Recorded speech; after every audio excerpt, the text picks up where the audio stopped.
A quick message before the episode gets underway. I'd just like to say how wonderful your business or event is.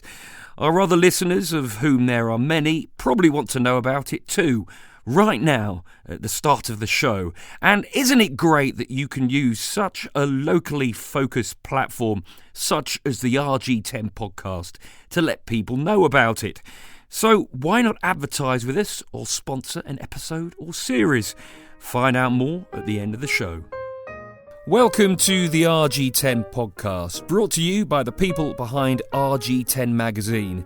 The aim is to bring you interviews, information and entertainment. In fact, anything interesting that's relevant to living around here.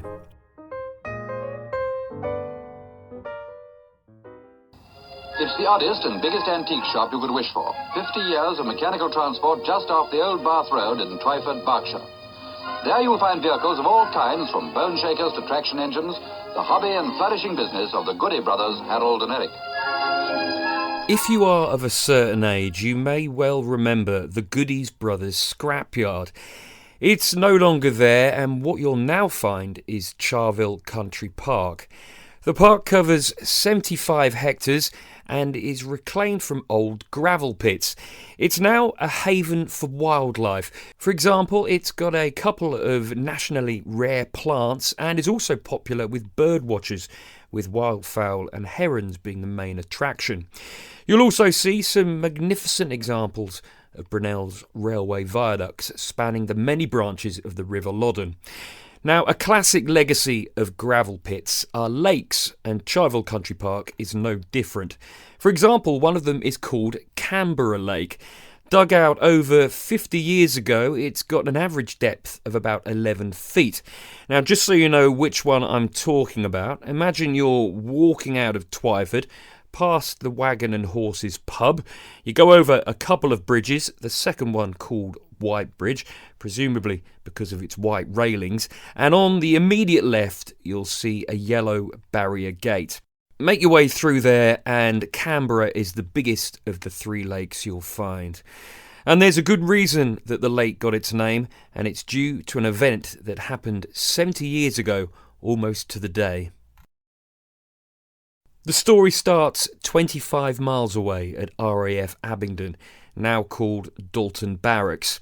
Abingdon was part of RAF Transport Command and actually featured quite heavily in a film released in 1953 called The Red Beret, which proved to be a big success at the British box office. Morning, McKendry. Where's the wing commander? Search me, Mac. I'm a stranger here myself. Who's in command of this squadron? Inside. Hey, Shorty! Front and center. My name's Hamilton. Sorry we're late. We're all a little punchy. No shut-eye for the last 36 hours. Been on maneuvers with the airborne guys over Ireland. So I heard. Hey, bud, catch.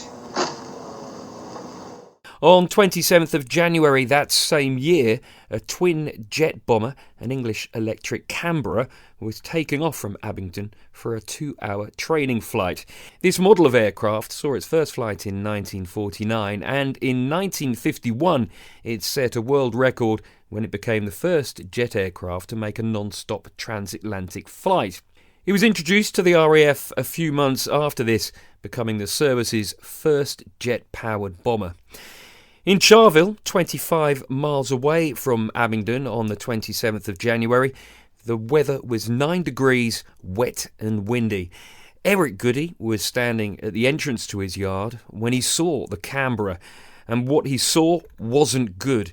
It was falling out of the sky and corkscrewing towards the ground. He wasn't the only witness. An off-duty police officer also saw the plane diving towards the ground and heard what he described as a loud boom. It must have been this same noise that alerted the landlady of the Wagon and Horses. She ran out of the pub, looked along the road and saw smoke. One final witness saw it all. The aircraft smashing into the old Bath Road opposite Goody's yard, the explosion and the flames. 2 people were on board the plane and they were both dead. A week later, an inquest into the tragedy was held at the almshouses in Twyford, and that's where many of these details were revealed. Wreckage was found up to a quarter of a mile away from the crash site. Communications between Twyford and Reading were cut after telephone wires were brought down, and the road was destroyed. In fact, the plane left a crater 12 metres wide by 8 metres deep. To give you an idea of how deep that is, the average height of a 2-storey house is around 7 metres. The verdict given was accidental death due to the disintegration of the plane. No cause was ever found, and the case was closed.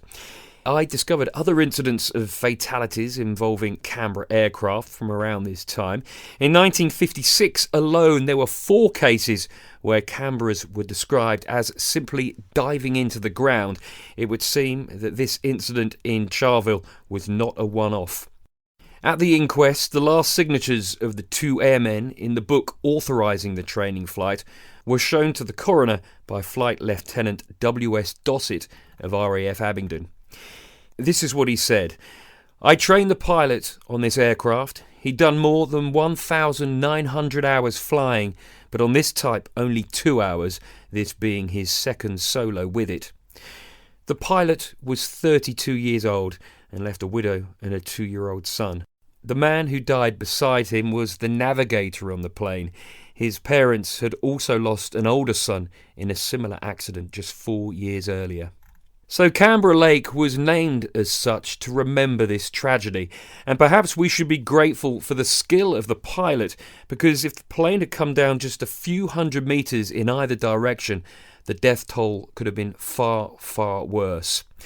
By the way, the pilot was called Stanley Orrell, the navigator William Hout, and the lakes either side of Canberra Lake are named after these men. I've been trying to come up with some final words for this episode, but it's rather hard to do so without it sounding a little bit trite. So instead, I think I'll just let the park itself do the talking.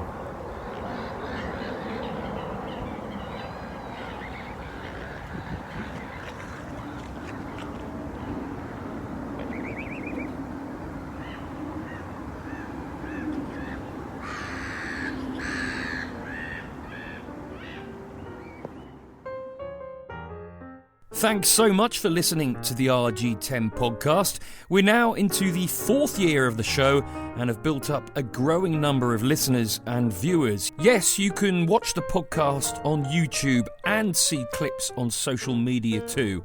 And if you sponsor or advertise with us, you'll be speaking directly to local and engaged potential customers, just like I am to you. Finally, if you've got any thoughts about who or what we can include in future episodes, then please do let us know via the rg10mag.com website or on any of our various social media channels. Thanks for listening.